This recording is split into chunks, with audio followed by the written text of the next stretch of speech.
Thank you for your patience. It is still Flow 94.9 FM, the flow of God's own state, and the platform pinnacle of all discussion. The bill to amend the act establishing Michael Okpara University of Agriculture, Umudike, Mouau, and converting it to a conventional university has scaled first and second reading at the House of Representatives. The idea, according to the Deputy Speaker, Right Honorable Benjamin Carlo, one of the sponsors, is to widen its educational reach as to admit and graduate students from other disciplines other than agriculture or related courses, with its far-reaching effect on development of the host community and the state at large. Well, despite this juicy proposition, other school of thought has described it as counterproductive, asserting that it will be a disservice to the core mandate of the establishment of the university, but instead has clamored for a parallel federal university for the state. Well, despite all these opinions, one thing is clear: the state needs a conventional university.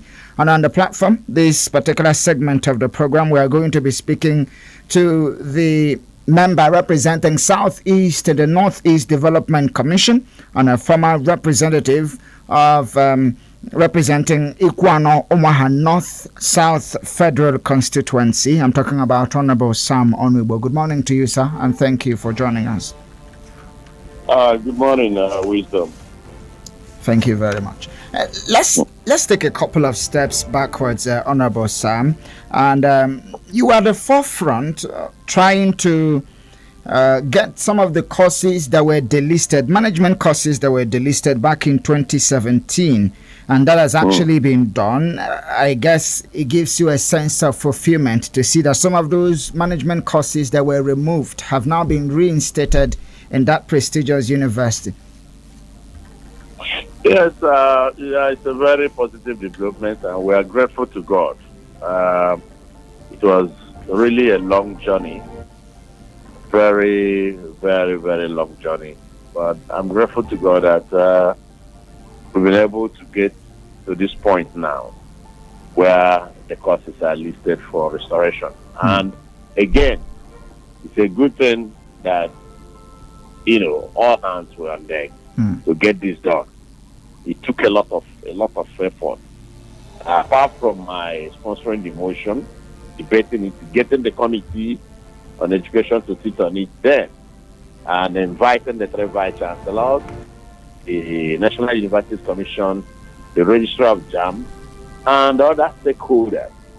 That's the three vice chancellors of the 3 universities of agriculture in the country. So we moved on it, but by then, those who ignited that fire of delisting the courses, they could not sustain it. At a point, the former minister, he wanted the courses to be restored in his own area, in his own state. And it was difficult for him to go back to the Federal Executive Council to talk about that. But we sustained our fight.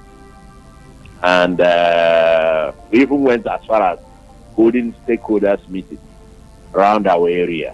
That's around Ikuano, which I funded, to make sure that people by then and even now understand the implications of deleting those courses. But the good news is that those courses are bad.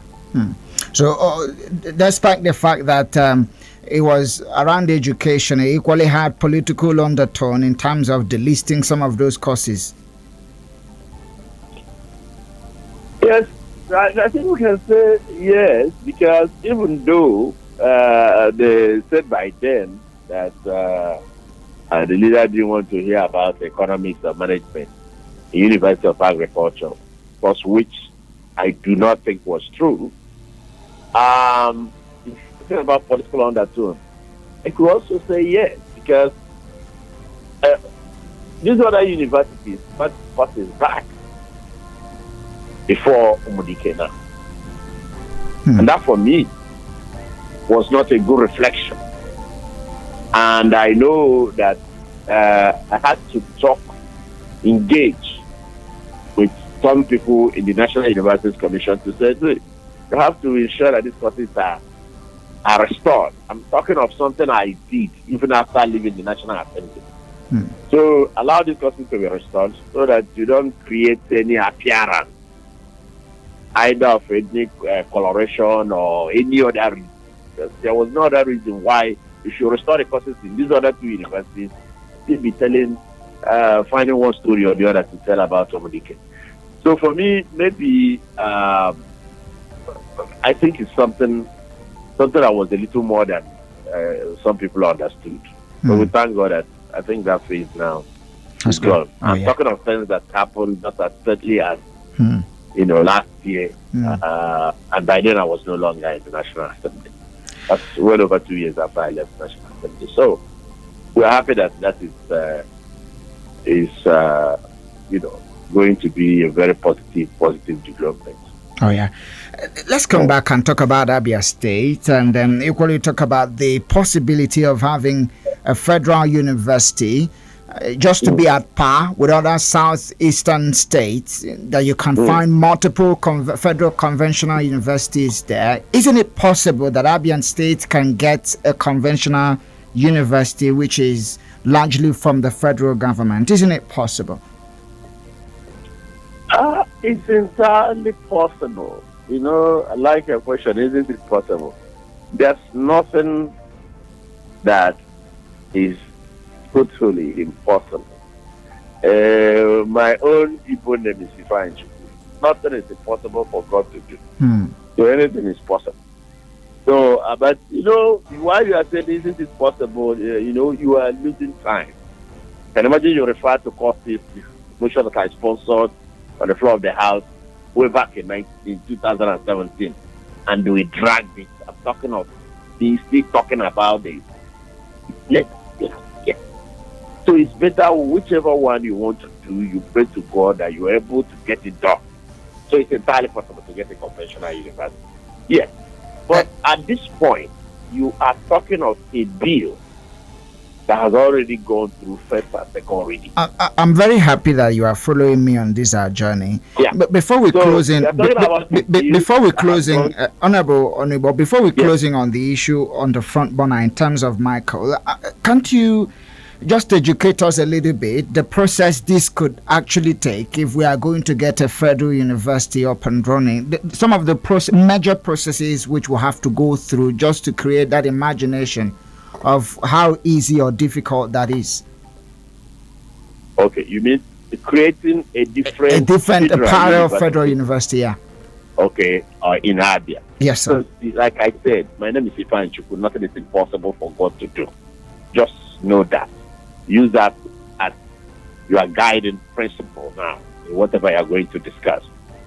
If the president decides tomorrow to announce that, let's say for instance, I'm looking for a federal institution, maybe the School of Languages or College of Languages in Aba, it has become a federal university in Abia. He will submit an executive bill and that will be done. But these ones are coming as private member bills. Is it clear? So you can get a university easily with its pronouncement that, we are going to establish a federal university. It's an executive bill for the law to pass, and he will attend to it. So that's entirely possible. Then we can also get a federal university, a federal college of education, whatever, federal polytechnic, through a private member bill submitted by a House of Reps member or a Senate member, just like in this case. So nothing makes it impossible. So that is to say that if the lawmakers of Southeast extraction or precisely from Abia State can rally round and create a bill to establish a federal university here in Abia State, the tendency that can see the light of the day is rife. Yeah, that's why I'm using the word it's entirely possible. Remember, okay, let me cite a living example to you.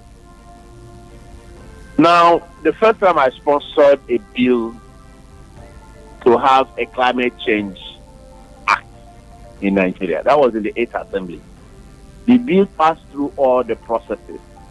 In the House of Representatives was passed, and then it got concurrence in the Senate, and eventually was worked upon by the National Assembly bureaucracy and transmitted to the then President for access. But after all that, he declined access.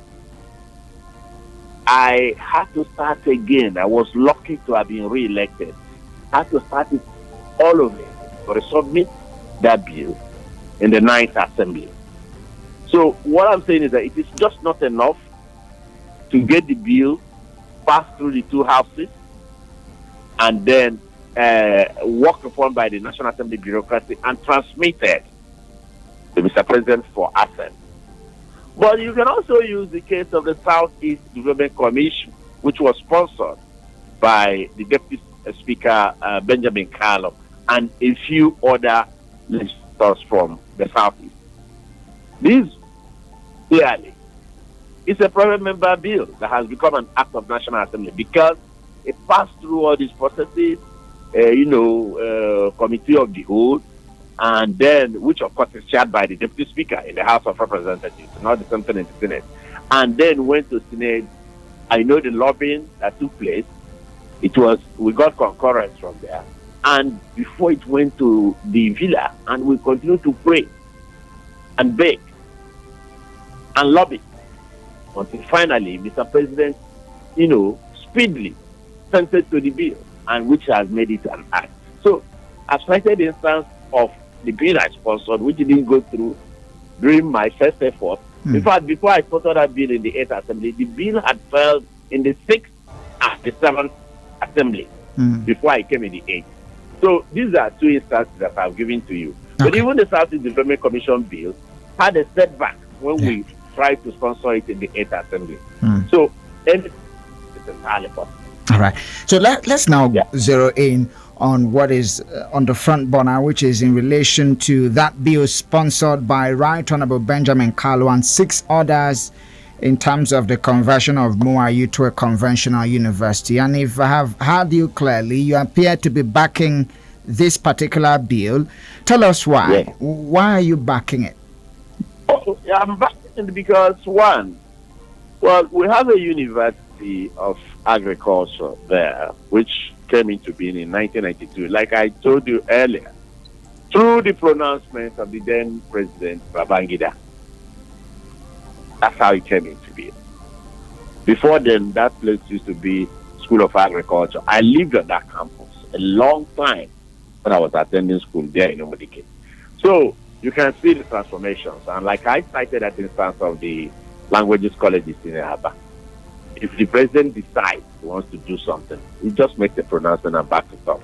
But the reason I'm backing this one is because, one, it's the right thing to do now. And the reason I'm saying so is because we have had the University of Agriculture, and over time, we introduced some management courses into the university.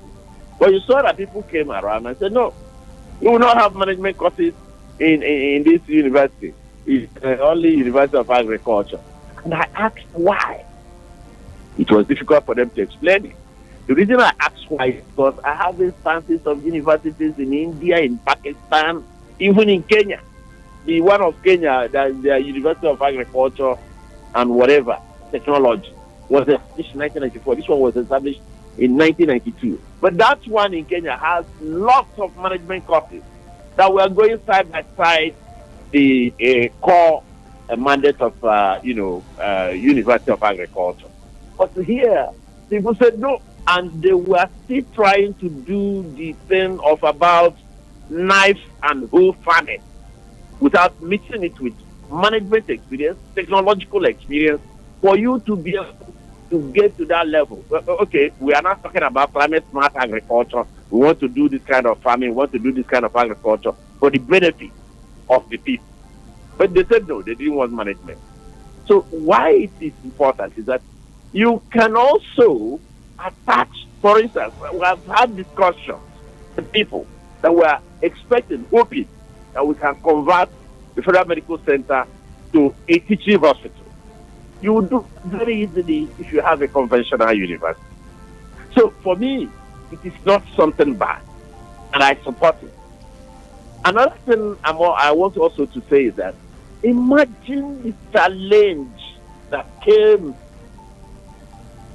with trying to restore courses that were needlessly delisted. There was no justification. But they delisted those courses even after accreditation. I do not want to make this a personal presentation, wisdom, so that I don't derail. Because I was asking them in that committee meeting, tell me the power you have to be able to use the letter to amend the law that was passed by the National Assembly, giving the power to the National Universities Commission to decide which courses to be accredited and mounted and which courses to be removed. They could not answer that question. That's the power given to the National Universities Commission by law. And here they came, did accreditation exercises, confirmed those courses, and they were delisted. So I think if we have a conventional university there, we will now have this benefit of having the medical school grow, be attached to the university. And then, let me also mention one other thing that happened there after the listing of those courses. When I called that meeting, I told the stakeholders around Ikwanoma, I said, you have all made investments here because the management college helps boost the population of the university. And that those of you who made the investments here, you will see that the value of your investments will go down. And they thought it was a joke. And it happened. So I think it is in our interest that we pursue this. And I commend the Deputy Speaker and his who have come along this line. Okay. There's something that says we cannot have this university as a conventional university and still have agriculture. Okay.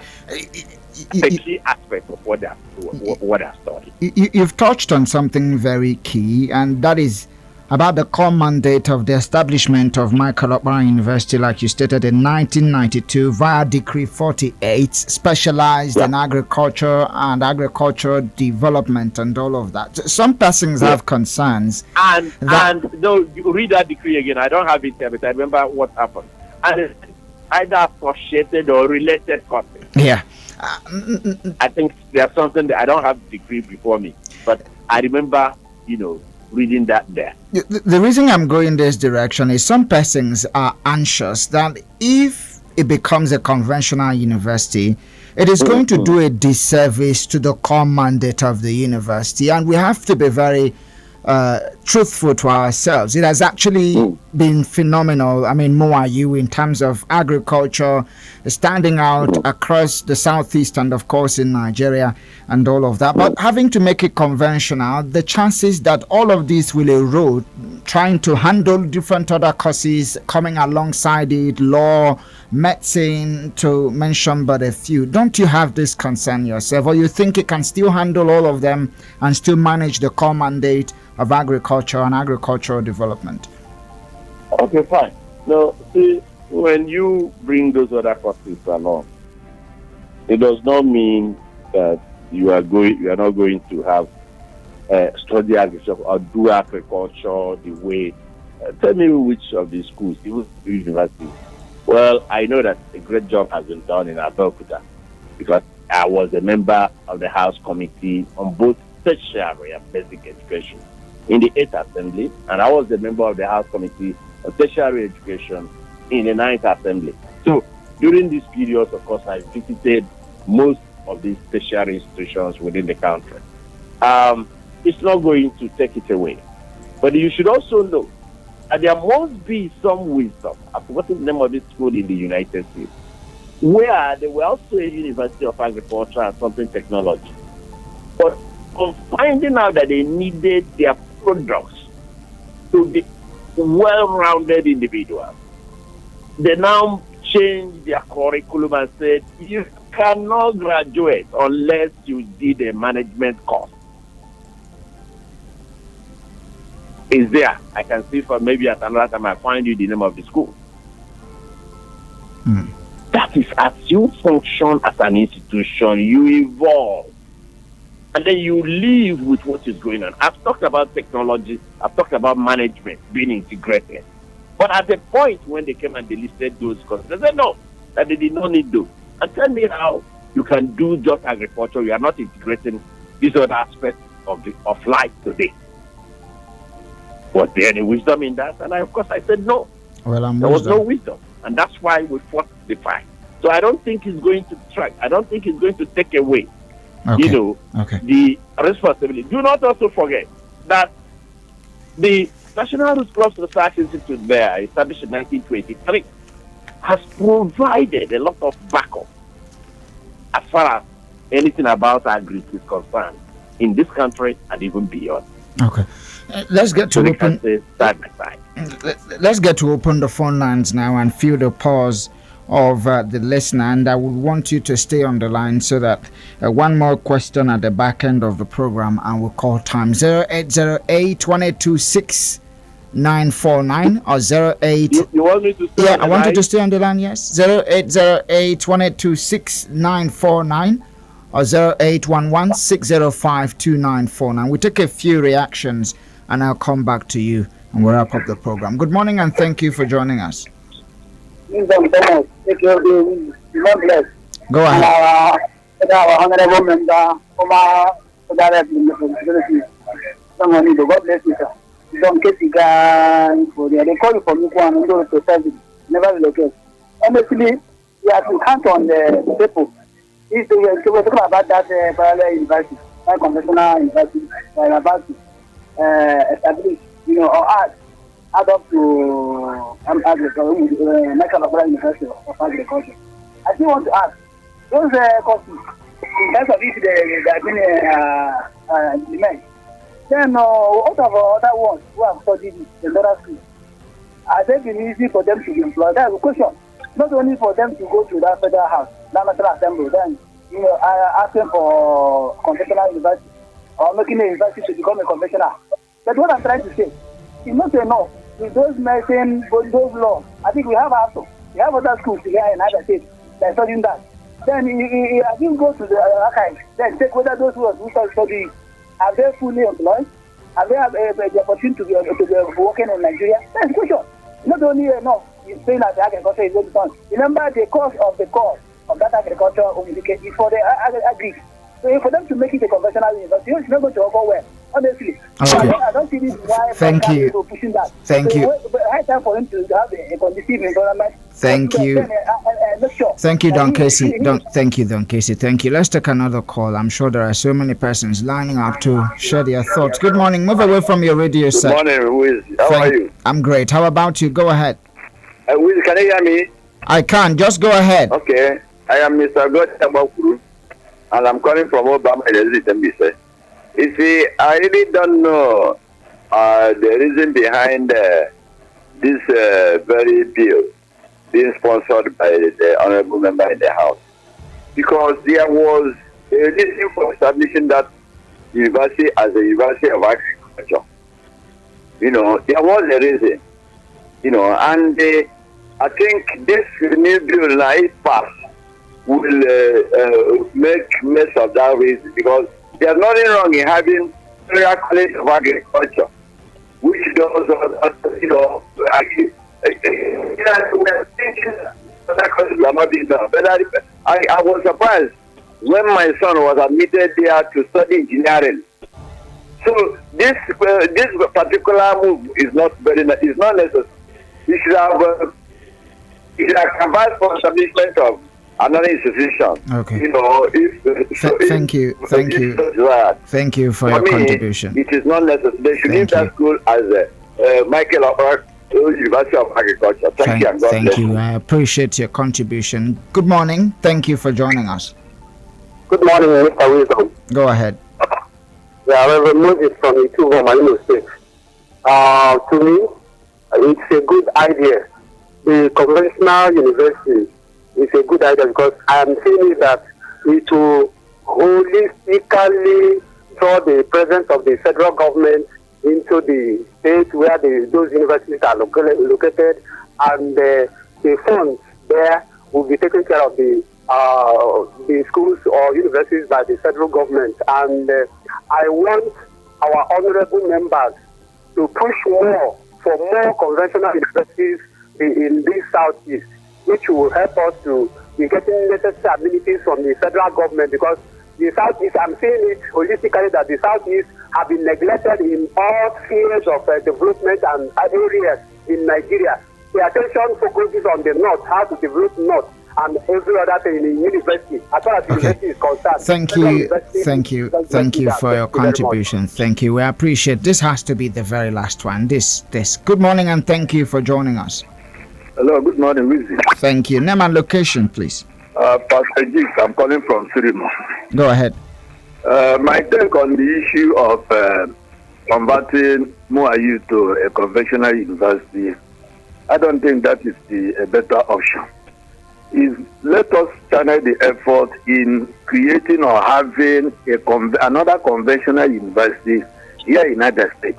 If you go to neighboring Imo State, they have up to 5 or thereabout federal universities of different, different make and all of that. So let our people channel their effort. That's the University of Agriculture, like somebody pointed out, has a research close to it. It has all the paraphernalia that qualifies it to major on agriculture. So let's divert that effort in creating a conventional university. Thank you very much. Thank you very much. Coming back to Honorable Sam Onribo, I'm sure we've had varying opinions on the program, but then I want you to use the last minute or so we have on the program to respond to the issue of funding. Some stakeholders have said that because they are only merely converting Mouau to a conventional university, there will not be a takeoff grant. Will there be adequate funding to service the new departments and the new disciplines, even bringing in lecturers with the requisite knowledge and capacity to educate those who are coming in as per new admissions and all of that? Well, I don't know why you're asking that kind of question, because if you are setting up a school, provide funding. Already there's an existing university with funding. All that will be required be to increase their funding or the funding level. They're thinking about whether you're going to have money to fund the university. Of course you will have money to fund the university. Those who are moving the piece, yes, it's true that they are not going to, stay in office forever and ever. But once you have an organ or the federal government established through the Act of National Assembly, they get their funding normally. I don't see anything that will stop them from getting funding to start what they're supposed to, maybe the duties they're supposed to undertake. Okay. I don't think that's okay. Because if you say, are we now saying that if it becomes a conventional university, that they stop funding? The section that is getting funding, if you agree, is getting funding from who's an agricultural organization for specialized courses, for specialized projects. They'll continue to get that. Okay. I don't see anything that will stop them. Okay, why is it that the Faculty of Agriculture, Ahmadu Bello University, is doing so well in agric and getting all the funding? Someone is here to convince me why you think they should not get funding because they are now a conventional university. Let me sincerely appreciate you now, Honorable Sam Onribo, member representing Southeast at the Northeast Development Commission, and he was a former member representing Ikwano Omaha North-South constituency. Thank you for coming on the platform this morning. We appreciate it. Welcome. All right. Thank you very much indeed for having me. Thank you. Let me